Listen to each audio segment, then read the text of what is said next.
Hello dear friends, first of all welcome to your own channel of dear sir. स्वागत है आप सबका आपकी अपनी चैनल डियर सर में। आज आपके सामने जो टॉपिक मैं लाया हूँ वो इतना बड़ा तो नहीं है ना ही इतना छोटा है, बट एग्जामिनेशन में कॉम्पिटिटिव एग्जामिनेशंस में इस टॉपिक से एक क्वेश्चन ज़रूर पूछा जाता है। एंड ये टॉपिक जो है बहुत ही यूजफुल होगा उन स्टूडेंट्स के लिए who are not from the medical background. So start करने से पहले उन सारे दोस्तों को मैं ये रिक्वेस्ट करना चाहता हूं कि वीडियो ज़रूर पूरा अंत तक देखिएगा एंड वीडियो अच्छा लगे तो लाइक कीजिएगा। अगर आपने अभी तक हमारी चैनल को सब्सक्राइब नहीं किया है तो चैनल को सब्सक्राइब करो and share it with your friends also. Thank you. तो पहले थोड़ी सी इंट्रोडक्शन मीन्स थोड़ा सा बेसिक जानने की कोशिश करते हैं कि ऐसा यूनिट्स होते क्या है। देखो दोस्तों, फॉर एग्जांपल आप इमेजिन करो कि आप किसी स्टेट में रहते हो। फॉर एग्जांपल कंसिडर इट कि आप बिहार में रहते हो। अभी आप बिहार में रहते हो तो आप बिहार से बाहर किसी और स्टेट में जाते हो। फॉर एग्जांपल आप ये कंसिडर कर लो, आप बिहार में रहते हो और आप चले गए फॉर एग्जांपल हरियाणा चले गए आप। अब हरियाणा में आप किसी कपड़े की दुकान पे जा रहे हो, शॉपिंग करनी है आपको घर वालों के लिए, क्योंकि आपको घर तो वापस जाना है। अब जब आप घर वापस गए तो आपको घर वालों के लिए कुछ कपड़ा वपड़ा खरीदना है, कुछ शॉपिंग वॉपिंग सब किसी फैमिली मेम्बर के लिए करनी तो करनी है। तो जब आप शॉपिंग करने के लिए जाते हो तो आप दुकानदार को बोलते हो कि मुझे 1 किलो कपड़ा चाहिए, मुझे 1 किलो कपड़ा चाहिए। तो आप इमेजिन करो कि दुकानदार की रिएक्शन कैसी होगी। मीन्स दुकानदार कैसे देखेगा आपको। या आप ये इमेजिन करो कि आप अपनी ही स्टेट में हो, अपने ही शहर में हो, अपने ही गांव में हो, अपनी ही सिटी में हो। तो आप ये इमेजिन करो कि आप किसी दुकानदार के पास जाते हो और दुकानदार को आप ये बोलते हो कि मुझे 1 किलो कपड़ा चाहिए, ठीक। या मैं 1 किलो चल के आ गया, ठीक है। मीन्स फॉर एग्जाम्पल आपने कोई डिस्टेंस तय की है तो आप दुकानदार को बोलते हो कि अपने किसी फ्रेंड को बोलते हो कि मैं 1 किलो चल के आया या मैं 1 ग्राम चल के आया। कैसा लगेगा? इजंट इट पैथेंटिक और ऑड? क्या ये आपको ऑड नहीं लगता है? तो इसीलिए in order to avoid each and every one from these confusions, तो वर्ल्ड में, पूरे वर्ल्ड में एक स्टैंडर्ड रखा गया है जिसको हम एसआई यूनिट के नाम से जानते हैं, जो पूरी दुनिया में, जो पूरे वर्ल्ड में हमें मदद करता है to understand the measurements in one set of unit. Means एक ही सेट ऑफ यूनिट में हमें मदद करते हैं चीज़ों का मेजर, मीन्स चीज़ों को समझने में, ठीक है। इसके बाद अगर हम आगे चले तो व्हाट इज एसआई यूनिट, जैसा कि ऑलरेडी मैंने बोला। देखो एसआई यूनिट जो है, यूनिट्स इन फिजिक्स जो होते हैं are use to express different quantities. ये डिफरेंट क्वांटिटीज को एक्सप्रेस करने के काम आते हैं। अब फॉर एग्जांपल आपकी लेंथ है या फॉर एग्जांपल आपका टाइम है, डिफरेंट क्वांटिटीज को ये एक्सप्रेस करने के काम आता है। अब ये क्वांटिटीज जो होती है ये एक्सप्रेस दो तरीके से होती है। One is known as base units and another are known as derived units. ये आपको याद रखना है। दो ग्रुप्स में इनको हम क्लासिफाई करते हैं। एसआई यूनिट्स को हम दो ग्रुप्स में क्लासिफाई करते हैं। पहले वाले को हम बेस यूनिट्स कहते हैं एंड सेकंड वाले को हम डिराइव्ड यूनिट्स कहते हैं। अब बेस यूनिट्स होते क्या है? Base units means fundamental units, ठीक है। Fundamental units that are considered as building blocks. For example आपने एक मकान खड़ा कर दिया। अब मकान की बेस जो है ना, जितना वो स्ट्रांग होगा उतना मकान स्ट्रांग होगा। मकान पूरा जो होता है वो उसकी बेस पे टिका हुआ होता है। या presently you are pursuing PhD degree या कोई पोस्ट ग्रेजुएशन कर रहा है या कोई बीएड कर रहा है, तो आपका जितना बेस स्ट्रांग होगा तो तभी तो आप आगे चले गए। अब बेस ही कमज़ोर था, फॉर एग्जांपल आपका 10th फेल हो गया, तो फॉर एग्जांपल किसी का 10th फेल हो गया, सॉरी आपका नहीं, किसी का 10th फेल हो गया, तो उसने तो आगे पढ़ा नहीं ना, क्योंकि उसका बेस ही रुक गया। इसी तरह जो एसआई यूनिट्स होते हैं, बेस यूनिट्स की बात कर रहा हूं मैं, वो क्या होते हैं? वो बेस होते हैं इन एसआई यूनिट्स का, ठीक है। बिल्डिंग ब्लॉक्स होते हैं, फंडामेंटल यूनिट्स होते हैं। अभी पहले जानने की कोशिश करेंगे कि ये फंडामेंटल यूनिट्स कौन कौन से हैं, ठीक है। तो अगर हम देखेंगे तो फंडामेंटल यूनिट्स टोटल 7 होते हैं। देयर आर 7 फंडामेंटल या बेस यूनिट्स, ठीक। इधर से मैंने सीरियल नंबर दे के रखा है। अब इधर से हमने क्या दे के रखा है? इधर से क्वांटिटी का नाम दे के रखा है, इधर से एसआई यूनिट दे के रखा है एंड इधर से सिंबल दे के रखी है।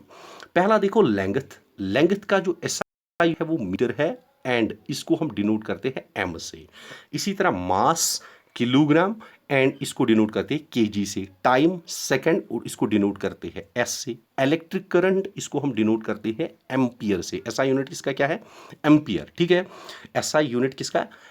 Electric current means I. I बोलते हैं हम फिजिक्स में, जब आप आई देखोगे तो आई मीन्स करंट, ठीक। एसआई यूनिट इसका क्या है? एम्पियर। डिनोट किससे करते हैं? ए से। इसके बाद थर्मोडायनेमिक टेम्परेचर को हम किससे, एसआई यूनिट उसका क्या है, केल्विन है, और डिनोट किससे करते हैं, के से। उसके बाद अमाउंट ऑफ सबस्टेंस, इसका एसआई यूनिट क्या है, एसआई यूनिट है इसका मोल, और इसको डिनोट कैसे करते हैं हम, इसका सिंबल क्या है, मोल का सिंबल है MOL। उसके बाद जो हमारा नेक्स्ट यूनिट है वो है ल्यूमिनस इंटेंसिटी। अब इसका एसआई यूनिट क्या है, इसका एसआई यूनिट है candela, and SI unit symbol क्या है, CD। ठीक, ये पहले तो बेस यूनिट्स है जिनको आपको याद रखने की पूरी पूरी जरूरत है, क्योंकि इसी से जो दूसरे यूनिट्स मीन जो डिराइव्ड यूनिट्स है वो इन्हीं से डिराइव होते हैं। बेस यूनिट्स हमारे पास 7 है पूरी फिजिक्स में, एंड इन्हीं से बाकी सारे यूनिट्स जो होते हैं वो डिराइव होते हैं, एंड एग्जामिनेशन में इससे एक क्वेश्चन जरूर पूछा जाता है। उसके बाद अगर हम आगे चले तो एसआई यूनिट्स की डिराइव्ड लिस्ट। ठीक है, अब डिराइव्ड यूनिट्स कौन कौन से है, देखो there are several derived units in physics. Some of the most widely used SI derived units in physics are, means कि बहुत सारे derived units है physics में जो most widely used SI units है, derived SI units है, वो already हमने इस लिस्ट में दे के रखे हैं। अगर हम स्टार्ट करें, जिस तरह इधर यूनिट का नाम हमने देखिए रखा है, इधर एसआई यूनिट देखिए रखा है, इधर एसआई यूनिट की सिंबल देखिए रखी है, इधर एक्सप्रेशन अगर हम बेस यूनिट में उसको एक्सप्रेस करें, मींस क्योंकि हमने यूनिट्स को ब्रेक करना है एसआई यूनिट में, ठीक है, ब्रेक करना है सॉरी बेस यूनिट में। ठीक, अब अगर देखोगे आप फोर्स या यूनिट की बात, तो फोर्स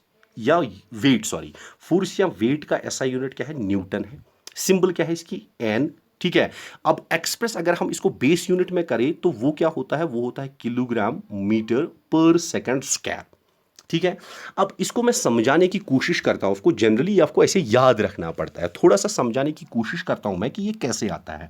देखो फोर्स अगर आप देखोगे, फोर्स जो होता है दैट्स ऑलवेज इक्वल टू, आपको पता होगा force is equal to mass into acceleration, mass into acceleration. देखो आपको उधर एग्जाम में डिराइव नहीं करनी होगी, क्योंकि देखो जनरली दोस्तों हम कॉम्पिटिटिव एग्जामिनेशन के लिए जब पढ़ते हैं तो हमें उस सब्जेक्ट में PhD नहीं करना होता है, हमें सब्जेक्ट की नॉलेज होनी चाहिए फॉर द कॉम्पिटिटिव एग्जामिनेशन, उतना ही जितना हमें एग्जाम में पूछा जाए। बट फिर भी इस चीज़ की क्लैरिफिकेशन मैं आपको देता हूं ताकि बात आपकी समझ में आ जाए। देखो फोर्स किसके बराबर होता है, मास इंटू एक्सेलरेशन। अब मास इंटू एक्सेलरेशन, अभी मास एक बेस यूनिट है ऑलरेडी, उसको हम किस में एक्सप्रेस करते हैं, केजी में एक्सप्रेस करते हैं, तो आ गया केजी मास का, इधर केजी आ गया ऑलरेडी। ठीक है, फिर उसके बाद एक्सेलरेशन को फिर से ब्रेक करो, एक्सेलरेशन अगर इसको हम बेस में कन्वर्ट करें तो एक्सेलरेशन जो होती है वो होती है बराबर वेलोसिटी डिवाइडेड बाय टाइम। अभी डिवाइडेड बाय टाइम आ गया, मींस टाइम जब डिनोमिनेटर में आता है, जब वो ऊपर चढ़ता है न्यूमिनेटर में, तो टाइम का यूनिट क्या है, टाइम का यूनिट जो है अगर हम बेस यूनिट में टाइम को ब्रेक करें तो टाइम का यूनिट है सेकंड, मींस आपका आएगा वेलोसिटी डिवाइडेड बाय सेकंड। अब ठीक है, इसके बदले में केजी तो ऑलरेडी हमारा आ गया, अब आपका ये बाकी बचता है, तो उसके बदले में आप क्या करोगे, आप करोगे एक्सेलरेशन जो होती है वो होती है वेलोसिटी डिवाइडेड बाय क्या, velocity divided by time. Time का यूनिट क्या है, टाइम को यूनिट में ब्रेक करेंगे तो सेकंड है। अब सेकंड जो है हमारा वो डिनोमिनेटर में आ गया, डिनोमिनेटर को ऊपर अगर हम शिफ्ट करते हैं तो इसका जो रेज्ड पावर होता है वो माइनस होता है, मींस s रेज्ड पावर -1 अगर हम इसको ऊपर चढ़ा लेंगे। ठीक है, अब इधर लेकिन s रेज्ड पावर -2 है, ये कैसे आ गया, लेकिन अब हमारे पास क्या रहा, वेलोसिटी s रेज्ड पावर -1। अब वेलोसिटी किसके बराबर होता है, वेलोसिटी होता है बराबर, फिर से अगर वेलोसिटी को ब्रेक करना है तो वेलोसिटी होती है बराबर d divided by T, d divided by T means displacement divided by time. ठीक है कि नहीं है, अब डिवाइडेड बाई टाइम आ गया, फिर से इसको ऊपर चढ़ा लो, इसका ऑलरेडी इधर -1 आ गया है तो इसको ऑलरेडी और एक चढ़ेगा तो -2 चढ़ेगा। अब डिस्प्लेसमेंट का ऑलरेडी क्या है, मीटर है। ठीक है कि नहीं है, इस तरह इसी को ब्रेक करना है, बट आपको ब्रेक करने की जरूरत नहीं है। जो मेरे दोस्त मेडिकल बैकग्राउंड से होंगे उनको ये बात समझ में आ गई होगी कि इसको ब्रेक कैसे करना है। ठीक, अब जो मेरे दोस्त कुछ आर्ट्स बैकग्राउंड से होंगे जिनको इन चीज़ों के बारे में पता नहीं होगा, उन दोस्तों को मैं बोलता हूं कि हिम्मत हारने की ज़रूरत नहीं है, आपको खाली यूनिट्स को याद करना है यार, हमें यूनिट्स में PhD नहीं करना है। आपको याद रखना है कि इसका है केजी मीटर पर सेकंड स्क्वायर, और फ्रीक्वेंसी का क्या है, फ्रीक्वेंसी का हर्ट्स है, HZ हम इसको सिंबल है इसकी, और इसको पर सेकंड में हम, क्योंकि फ्रीक्वेंसी जनरली होती है बराबर 1 divided by time, 1 divided by time को ब्रेक करो तो सेकंड में आता है, सेकंड को ऊपर चढ़ा लो तो -1 चढ़ेगा। ठीक है, उसके बाद इलेक्ट्रिक चार्ज का कोलम C से डिनोट करते हैं, और इसको होता है S into A मीनस second into ampere, second into ampere. उसके बाद इलेक्ट्रिक पोटेंशियल या वोल्टेज, इसका क्या होता है, वोल्ट होता है, एंड वी हम लिखते हैं इसका, और इसका क्या होता है, किलोग्राम मीटर स्क्वायर पर सेकंड क्यूब एंड पर एम्पियर इसका होता है, ये आपको याद रखना है, ठीक।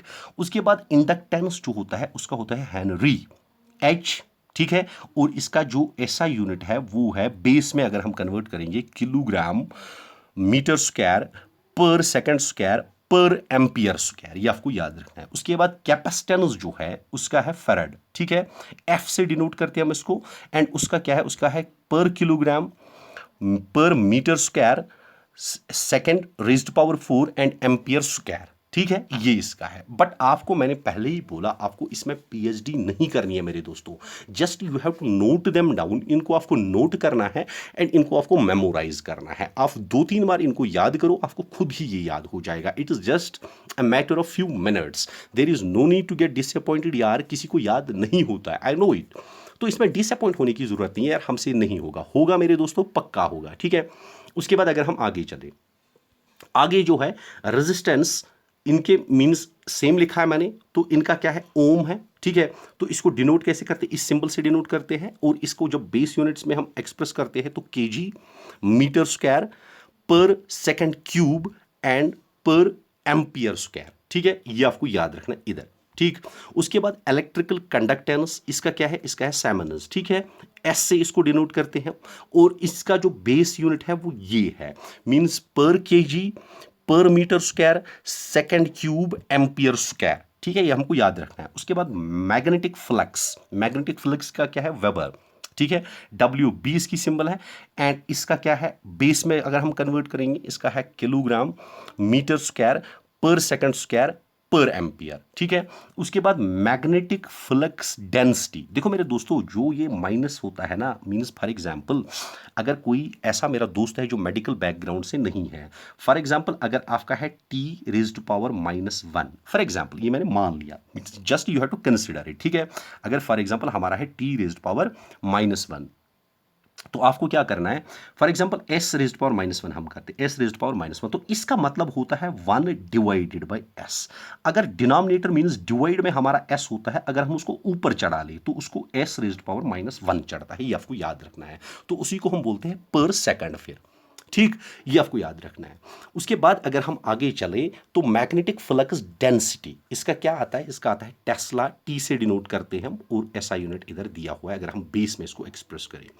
उसके बाद एनर्जी, वर्क एंड हीट, ये सब बेसिक है, इनको याद रखने की ज़्यादा ज़रूरत है क्योंकि ज़्यादा एग्जाम में यही पूछे जाते हैं। तो ऐसा यूनिट जूल, इसका जे से डिनोट करते हैं, अगर हम इसको ऐसा यूनिट मींस बेस में कन्वर्ट करें तो केजी मीटर स्क्वायर पर सेकंड स्क्वायर, तो ये आपको याद रखना है। उसके बाद अगर हम आगे चले मेरे दोस्तों, आगे कुछ और यूनिट्स है, मैंने एनसीईआरटी बुक से आपकी ली हुई है, means NCERT book of 10th 11th and 12th, उन्हीं से मैंने सारे यूनिट्स कैप्चर किए हुए, जो जो मुझे दिखा वो मैंने लाया। इसके बाद मैं आपके लिए एक टॉपिक लेने वाला हूँ, important inventions and discoveries in physics, chemistry and biology, ठीक है, वो भी यूनिट ऑलरेडी, वो टॉपिक भी तैयार होने वाला है, and just in 1 or 2 days वो भी आपके सामने मैं लाऊंगा, and that two is being taken from the NCERT books, ठीक।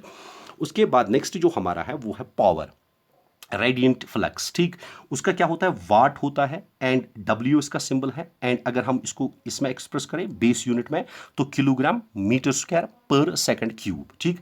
एंगल का क्या होता है एंगल क्या होता है, रेडियन, मीन्स RAD, और इसका क्या होता है अगर हम बेस में इसको कन्वर्ट करें, इसका होता है मीटर मल्टीप्लाइड बाई मीटर पर मीटर, ठीक है, मीटर मल्टीप्लाइड बाई पर मीटर, ये इसका होता है, किसका, एंगल का। अभी कोई दोस्त सोच रहा होगा यार ये कैसे आ गया, देखो एंगल जो होता है वो होता है बराबर आर्क डिवाइडेड बाई रेडियन, ठीक है, आर्क डिवाइडेड बाई रेडियस, ठीक।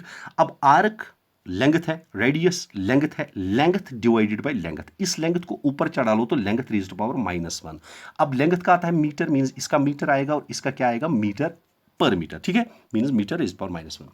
अब रेडियो एक्टिविटी का इसका होता है बेक्यूएल, ठीक है, BQ एंड पर सेकंड, इसका ल्यूमिनस फ्लक्स इसका होता है ल्यूमिन, LM एंड डिनोट करते हैं CD से इसको, ठीक, मीन्स ये आपका याद रहेंगे।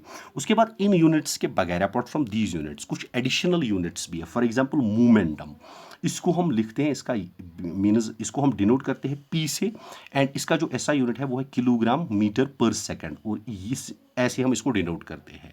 SI unit of magnetic flux जो होता है वो होता है Tesla. SI unit of heat जो होता है वो होता है unit joule. SI unit of velocity जो होता है वो होता है मीटर पर सेकंड। आप इसको ऐसे लिखो, मीटर पर सेकंड, ऐसे भी लिख सकते हो और ऐसे भी लिख सकते हो, मीटर पर सेकंड, आपकी मर्जी, ठीक है। उसके बाद एसआई यूनिट ऑफ प्रेशर क्या होता है? प्रेशर का यूनिट होता है pascal, represented by PA, which is equal to, जो किसके बराबर होता है? 1 न्यूटन पर स्क्वायर मीटर, मींस न्यूटन पर स्क्वायर मीटर, या होता है बराबर, आप इसको इसमें भी लिख सकते हो, केजी पर मीटर पर सेकंड स्क्वायर, ठीक है कि नहीं है। अब उसके बाद ये थोड़ा सा इसका मींस बेसिक इंफॉर्मेशन इसके रिलेटेड है। उसके बाद अगर हम आगे चले तो ऐसा यूनिट ऑफ पावर क्या होता है? ऐसा यूनिट ऑफ पावर होता है वाट, ठीक है कि नहीं है। अभी 1 वाट किसके बराबर होता है? 1 वाट होता है बराबर 1 जूल पर सेकंड, ठीक है। या आप इसको इसमें भी लिख सकते हो 1 केजी मीटर स्क्वायर पर सेकंड क्यूब, इसको ऐसे भी आप एक्सप्रेस कर सकते हो मेरे दोस्तों, ठीक। उसके बाद मेरे दोस्तों लास्ट वाला जो है ऐसा यूनिट ऑफ वेलोसिटी जो होती है वो होती है मीटर पर सेकंड, ऐसे जो ऑलरेडी मैंने आपको बोला, सॉरी दोबारा से रिपीट हुआ है क्योंकि बहुत ही इंपॉर्टेंट है। या ऐसा यूनिट ऑफ किसका? पावर ऑफ लेंस, क्योंकि पावर ऑफ लेंस जनरली हमारा 10th में भी एनसीईआरटी बुक्स में भी होता है एंड 12th एनसीईआरटी बुक्स में भी होता है, बहुत बार होता है, ठीक है। इसीलिए डायप्टर आपको याद रखना है, SI unit of measuring power of lens, ठीक है। Means dioptre is the SI unit of measuring of power of lens, ठीक है। होप आपको ये अच्छे से समझ आ गए होंगे, होप आप इनको अच्छे से याद करोगे, अच्छे से नोट करोगे। वीडियो अच्छा लगे तो ज़रूर लाइक कीजिएगा, शेयर कीजिएगा, सब्सक्राइब कीजिएगा, and very soon I am going to come up with the another video with the very bright material जो आपके एग्जामिनेशन में आपको बहुत ही काम आएगा। तब तक के लिए दोस्तों अपना ख्याल रखिएगा एंड हमें दुआओं में याद कीजिएगा। Thank you and wish you a very happy day.